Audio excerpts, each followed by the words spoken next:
영원한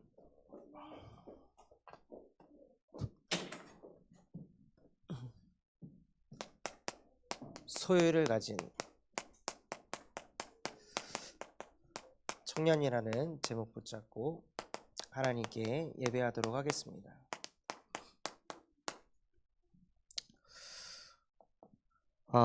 지난주에 우리 청년들에게 번성하고 뻗어가는 청년이라는 말씀을 주셨습니다. 그래서 우리에게 주신 복음은 나 혼자 잘 먹고 잘 살고 나 혼자 치유받고 나 혼자 은혜 받고 멈추는 것이 아니라요, 이 복음이 번성하고 뻗어가는 살아있고 활력이 있는 복음을 우리가 가진 것입니다. 그래서 이 복음을 우리한테 주셔서 감사하게도 지난주에 수아 가정에 신방을 가서 소통을 해보니까 계획했던 것보다 일본으로 가는 게 미뤄졌어요. 그런데 이 속에서 하나님이 이 아이에게 은혜를 주셔서 그럼 일본 가기 전에 내가 예배자가 돼야겠다 하고 원래는 계획이 3월 달에 일본을 가는 거였는데, 그래서 한 달 동안 내가 매주 예배 성공해야겠다 이렇게 딱 마음을 잡았는데 하나님은 한 달로 부족하셨나 봐요. 3월에서 또 5월로 연장시키셔가지고 3개월 정도는 예배 속으로 계속 있어야 되는 그 흐름으로 하나님께서 인도하시더라고요. 그래서 하나님께서 이 말씀을 주시고 하나님께서 말씀을 성취하고 계시는 거예요. 한 청년이 지난주에는 보잘것없는 나의 직장, 보잘것없는 그 현장이었는데, 한 청년이 자기는 글씨를 잘 못 쓴다는 거예요. 그런데 이 보잘것없는 이 글씨를 통해서도 하나님이 함께 하시니까요, 은혜를 주셔가지고 그 내용이 교도소 현장에 전달돼서 그 말씀 그대로 정말로 빛이 비춰져서 어두운 가운데 있는 자를 건져내길 원한다라는 그 편지의 내용에 맞춰가지고 실제 그 편지에 있는 내용 그대로 또 다른 청년에게, 그 유진 청년이 쓴 그 편지가 교도소에서 도나 봐요. 그래서 그 편지를 읽고 어떤 청년이 28살 청년이 은혜를 받아가지고 자기도 신앙생활 하고 싶다고, 곧 유진 청년한테 편지가 갈 거라고. 근데 이 글씨 때문에 유진이를 형제인 줄 알더라고요. 유진 형제님하고 이러고 왔더라고요. 유진 형제님 덕분에 하고. 그런데 우리는 너무 연약하고 보잘것없다고 그 여기는 그 속에도 하나님이 함께 하시니까요, 그것을 통해 하나님께서 생명을 살리시는 거예요. 그러니 하나님의 자녀는 부족해도 상관없고 부족하지 않아도 상관없습니다. 하나님은 우리와 항상 함께 하십니다. 그래서 이것을 통해 하나님께서 무엇을 이뤄가시냐? 청년 전도 운동을 이뤄가십니다. 그래서 저한테 편지 준 청년만 둘, 또 유진 청년한테 보낼 청년 하면 또 하나, 그럼 3사람에게까지 이 복음이 뻗어가게 하시는 거예요. 그것도 청년에게.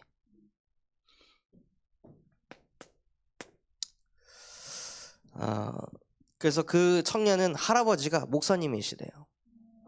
그리고 집안의 사람들도 다 기독교 집안인데 자기 자신은 완전히 반대의 삶을 살아가지고 무너진 그 청년. 그런데 그 청년 안에 하나님께서 빛을 비추시니까요, 청년의 망대를 세워가시더라고요. 그래서 앞으로 하나님께서 청년들을 몰고 오실 거기 때문에 더욱더 우리 청년들 안에 뭐가 세워져야 되냐? 청년의 망대가 세팅돼야 됩니다. 그래서 그 청년들이 왔을 때 진짜 하나님 만나고 싶어서 왔는데 우리가 하는 말이 불신앙의 말, 쓰잘데기 없는 말을 하는 것이 아니라 하나님의 형상이 무엇인지,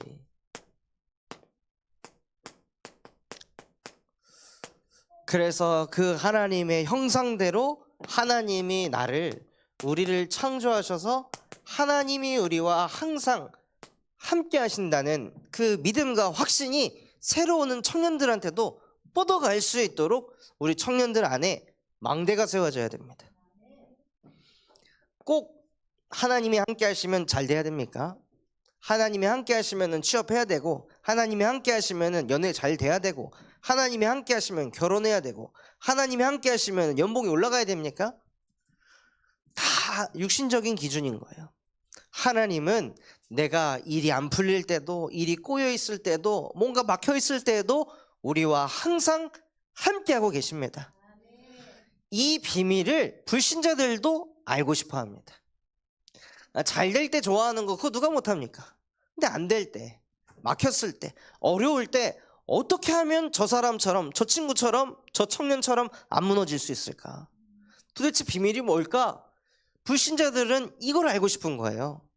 그래서 어려움이 왔을 때 어려움에서 빨리 빠져나오는 것이 중요한 것이 아니라요, 어려움이 오고 한계가 오고 외로움이 왔을 때 그때에도 하나님이 나와 함께하는 것으로 끝내는 청년 되길 바랍니다. 그게 어떤 사람이냐면요, 그 함께를 누릴 때 창세기 1장 28절인 지도자의 응답을 받게 되는 것입니다. 성경에 나오는 많은 지도자, 역사 속에 나오는 많은 지도자가 왜 지도자가 됐습니까? 어려움 속에서도, 환난 속에서도, 아픔 속에서도 무너지지 않고 묵묵히 그 길을 걸어갔기 때문입니다. 어떻게 모세가 그 이스라엘 역사의 가장 위대한 지도자가 될 수 있었을까요? 200만 명의 사람들이 모세를 향해서 원망을 하고 불신앙을 하는 가운데서도 하나님이 나와 함께한다는 그 믿음 하나로 그 200만 명의 불신앙을 정복하고 다스렸습니다. 그게 지도자입니다. 그래서 우리 청년들이 하나님과 함께하면서 어디를 가도 지도자의 응답을 누리시기 바랍니다. 그런데 우리를 하나님의 형상으로 창조하셨는데 아담과 하와 이후로 하나님의 형상이 아닌 인간의 형상이 되어버렸습니다. 창세기 5장 3절을 보면요, 아담이 그 뒤에 자녀를 낳았는데요, 성경에 보면 이렇게 되어 있습니다. 아담이 자기의 형상대로 자녀를 낳았다고 되어 있어요. 하나님의 형상이 아닌 아담의 형상으로.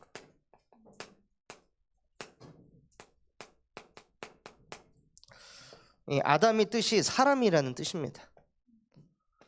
그 사람의 형상으로 그 뒤에 후손들이 쭉 나왔다는 거예요. 그런데 아담은 어떤 형상을 가지고 있었냐면 창세기 3장 4절에서 6절 말씀처럼 하나님의 말씀에 불순종하는 형상을 가지고 있었습니다. 하나님이 나와 함께 한다는 것을 믿지 않고, 하나님의 말씀에 순종하지 않고, 하나님이 나를 지도자로 부르셨다는 것을 마음에 담지 않고 그것에 불순종하고, 그리고 무슨 눈이 자꾸 밝아졌냐면 영적인 눈이 밝아져서 모든 것을 영으로 보는 것이 아니라 육신의 눈이 밝아져 버렸어요. 육신의 눈이 밝아져서 문제 아닌 것까지도 막 문제로 파고 들어가는 그런 상태로 가는 거예요. 그리고 8절에는 하나님의 낯을 피하는, 어려움이 오고 위기가 오면은 그것에 맞서는 것이 아니라 자꾸 회피하고 도망치고,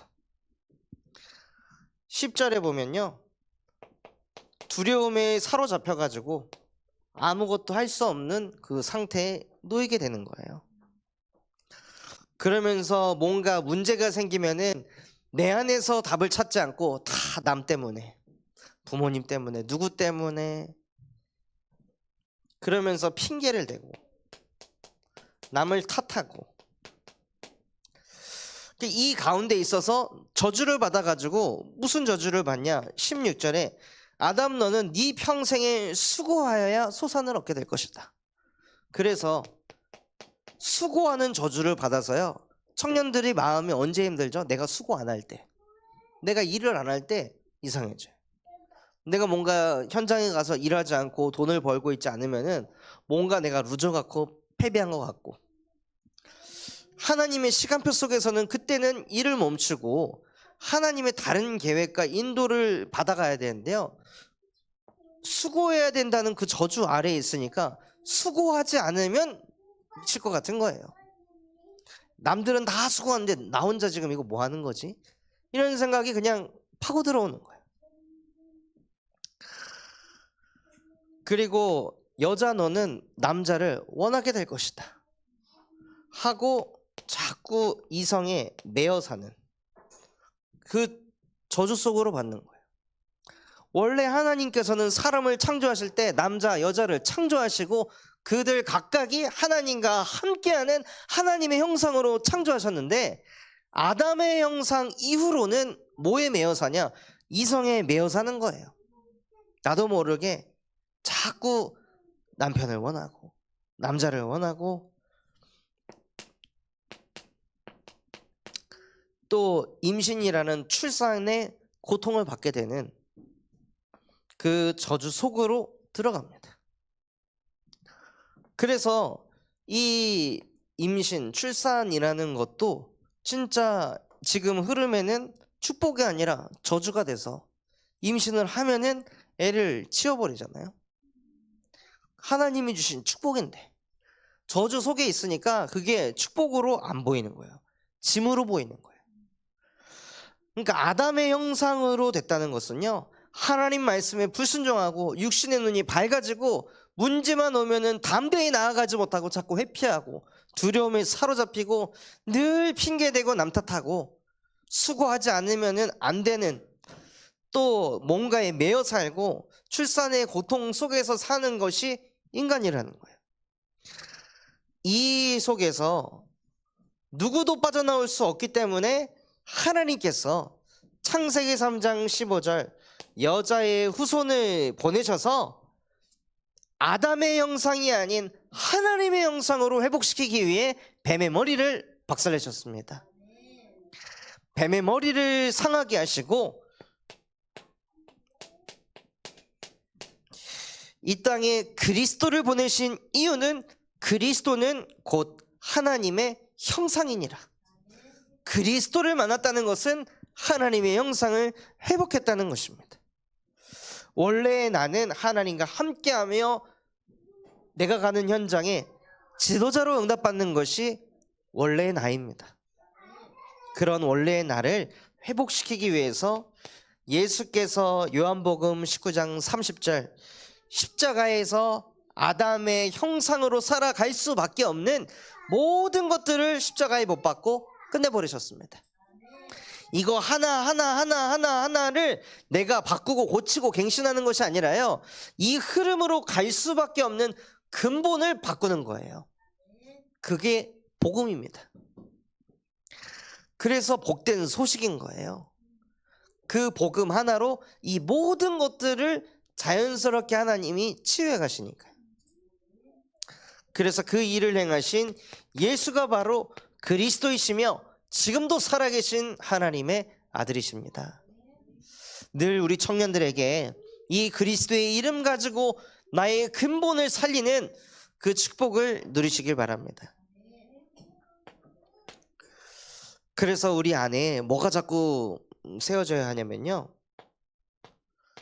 보혜사가 실제 나와 함께 하셔서 요한복음 14장 26절 27절 말씀처럼 하나님께서 모든 것을 가르치시고 모든 것을 생각나게 하시는 그 응답을 누리는 주역이 되시길 바랍니다.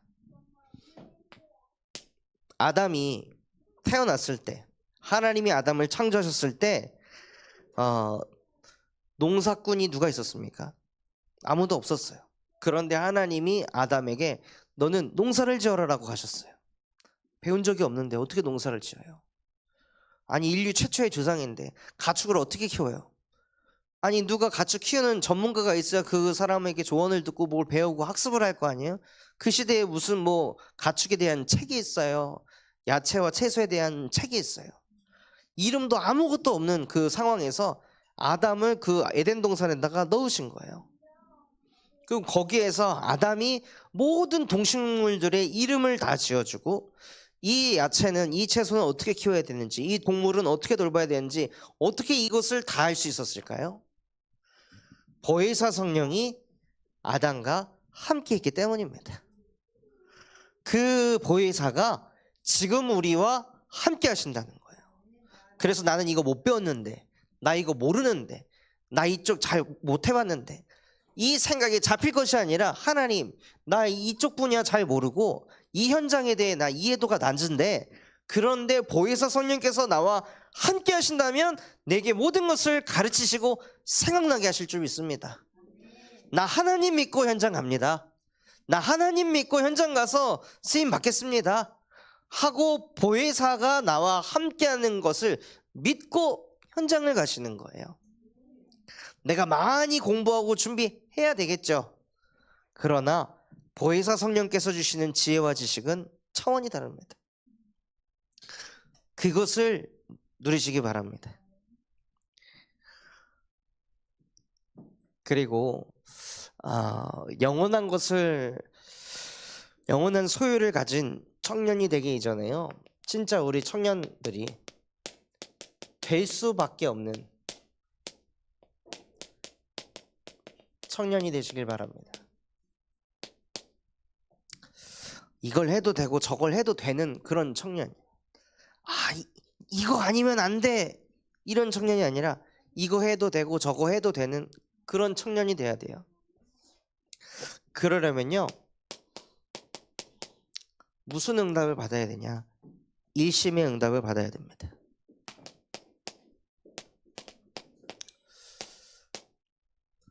너는 일심으로 여호와 하나님을 경외하라.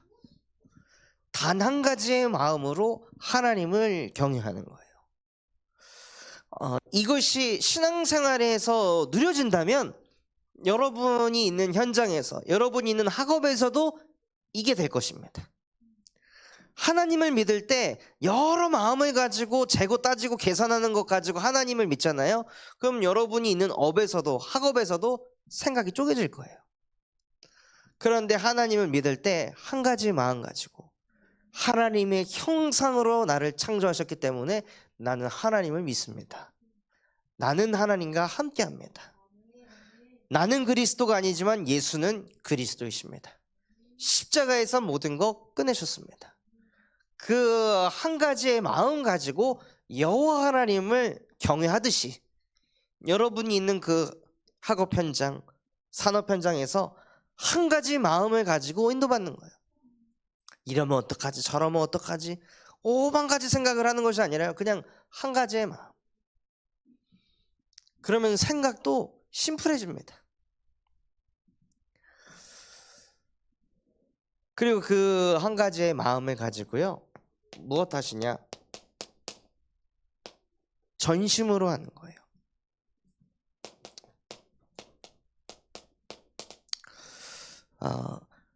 디모데전서 4장 15절 같이 한번 보겠습니다.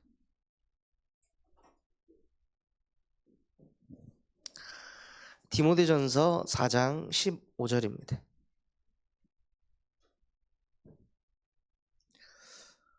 같이 한번 읽어보겠습니다. 이 모든 일에 전심 전력하여 너의 성숙함을 모든 사람에게 나타나게 하라. 아멘. 진짜 될 수밖에 없는 청년은 어떤 마음과 사상을 가지고 있냐면요, 이 모든 일에 전심 전력하는 마음과 중심을 가지고 있습니다. 뭘 하나 해도 전심을 다해서 일을 하는 거예요. 공부 하나를 해도 전심을 다해서 일을 하는 거예요. 뭔가 교회에서 작은 일 하나를 맡겨도 그것을 전심을 다해서 일을 하는 거예요. 그러면 그게 쌓이고 쌓여서요, 많은 사람들에게 저 청년은 성숙하구나, 저 사람은 믿고 맡겨도 되겠구나, 이게 쌓이고 쌓여서 여러분에게 어느 날 하나님이 큰 응답을 가져올 것입니다.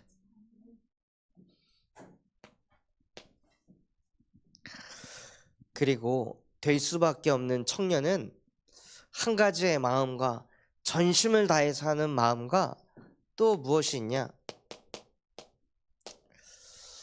지속하는 청년입니다. 디모데후서 4장 2절에 너는 때를 얻든지 못 얻든지 항상 이 복음을 전파해라. 무슨 뜻이냐면요, 지속해라 이 뜻입니다. 여러분들이 무슨 업을 하건 공부를 하건 현장을 가건 지속하는 거예요. 하나님이 막으실 때까지 지속하는 거예요. 그냥 내 생각에 잡혀가지고 아 이거 내 길이 아닌가 보다 하고 그만두는 것이 아니라요, 하나님이 그 현장을, 그 학업을, 그 사람과의 만남을 막으실 때까지 지속해서 가는 거예요. 이 일심전심 지속하고 있는 그 시스템을 가진 사람은 될 수밖에 없는 응답을 받게 됩니다. 그래서 정말 우리 모든 제자분들이요, 어디를 가도 될 수밖에 없는 그 응답의 주역이 되시기 바랍니다.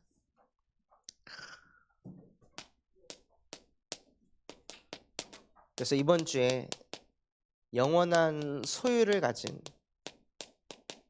청년,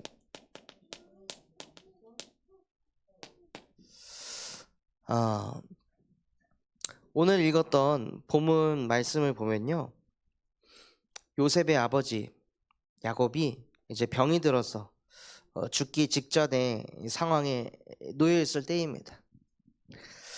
그때 요셉이 두 자녀를 데리고 아버지 야곱을 만나러 가요. 만나러 갔을 때 진짜 놀라운 게 무엇이냐면, 그렇게 병들어 가지고 이제 죽어가고 있는 그 시점에서 야곱이 하는 얘기가, 전능하신 하나님께서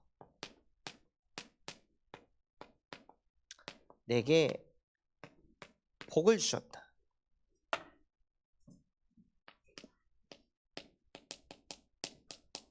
하고 무엇을 하냐? 말씀 포럼을 하는 거예요. 이제 임종을 앞두고 있는 사람이, 자녀들이, 손자들이 왔을 때 거기서 이제 죽음에 대한 불안함, 두려움, 혹은 내가 죽고 나면 뭐 어떻게 하고 저렇게 하고 이런 것들을 얘기하는 것이 아니라요, 전능하신 하나님께서 내게 복을 주셨다 하고 이 자기 자녀에게 무엇을 하냐? 영적 포럼을 하는 거예요. 누구와요? 부모와 자녀가. 이거만큼 큰 축복이 없습니다. 부모하고 자녀가 만나가지고 서로 상처받았던 거, 힘들었던 거, 섭섭했던 거, 서운했던 거, 이런 걸 얘기하는 것이 아니라 부모와 자녀가 만났는데 영적 포럼을 하는 거예요. 하나님이 나에게 복을 주셨다 하고 그런 내용들을 자녀 요셉에게 포럼을 합니다. 왜 그랬을까요? 다른 자녀들은 이거 못 알아듣거든요. 다른 자녀들은 이런 거 별로 중요하지 않거든요. 그런데 요셉에게는 이 영적인 포럼이 들어가는 거예요. 이러한 관계를 부모와 자녀가 갖고 있다면 이것은 하나님이 주신 어마어마한 축복입니다. 그래서 우리 청년들 또한도 지금 때부터 영적 포럼이 자연스럽게 내가 되어져야, 내가 가정을 꾸렸을 때 자녀하고 영적 포럼이 되어집니다.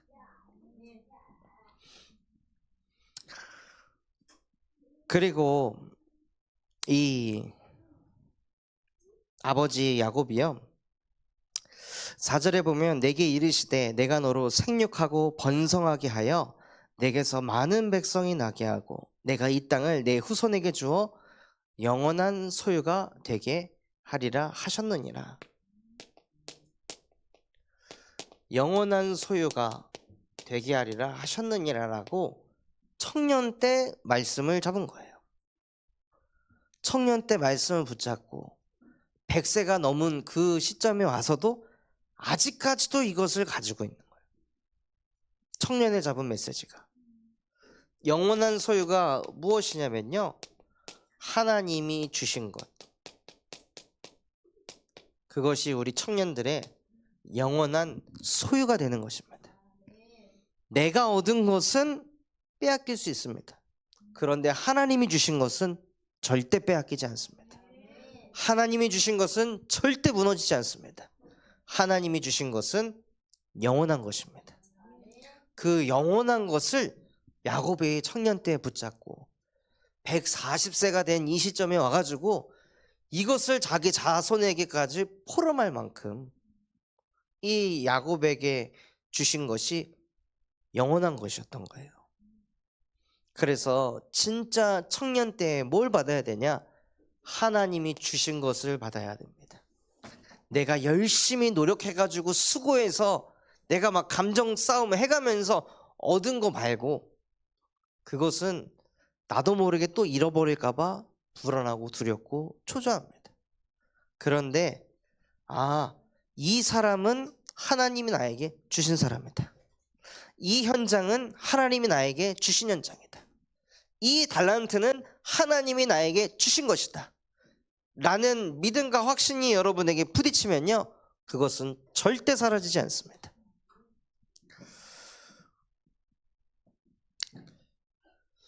그리고 나서 요셉의 아들을 둘을 데리고 에브라임과 므낫세를 데리고 야곱에게 갔는데요, 야곱이 뭐라고 하냐? 에브라임과 므낫세는 내 것이다. 아니, 요셉이 낳았는데 그 아버지가 네 자녀야, 네 거 아니야, 내 거야. 그리고 에브라임과 므낫세 이후로 나오는 자녀들이 네게 될 거야 라고 이런 얘기를 하는 거예요. 근데 이것은 자녀를 뺏어가는 것이 아니라 하나님께서 야곱에게 주신 축복을 야곱이 믿었기 때문이에요. 내가 너에게 복을 줄 것이다. 네 자녀에게도 복을 줄 것이다. 그래서 야곱이 생을 마감하기 전에 에브라임과 므낫세도 내 자녀다. 그래서 뭘 하게 하려고 하냐면요, 대대로 축복을 받게 하려고 하는 거예요. 청년 때 붙잡은 그 영원한 소유가 자자손손 뻗어가는 거예요. 지금 청년의 시절에 예배하는 이 작은 예배 하나가 하나님께서는 3, 4대까지 뻗어가게 하시는 거예요. 그래서 진짜 청년의 때에 하나님이 주신 영원한 것을 붙잡길 바랍니다.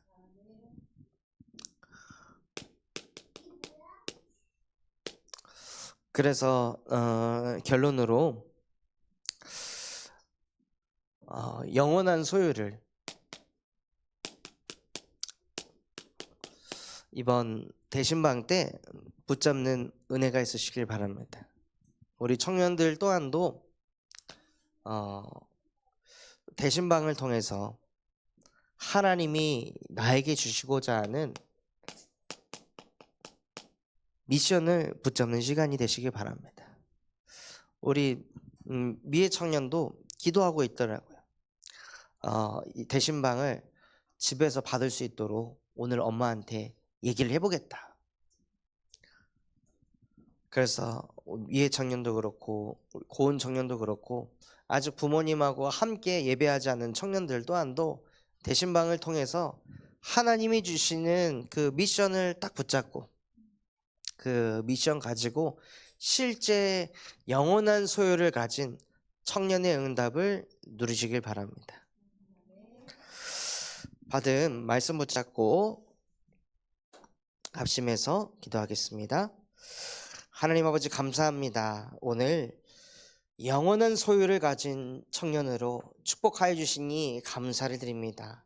정말로 야곱이 청년의 시절에 하나님이 주신 것을 붙잡았을 때 그것이 영원한 소유가 돼서 자자손손 뻗어가게 하셨듯이 청년의 시절에 하나님이 주신 것 굳게 붙잡을 수 있도록 우리 모든 청년들과 제자들에게 은혜를 베풀어 주시옵소서.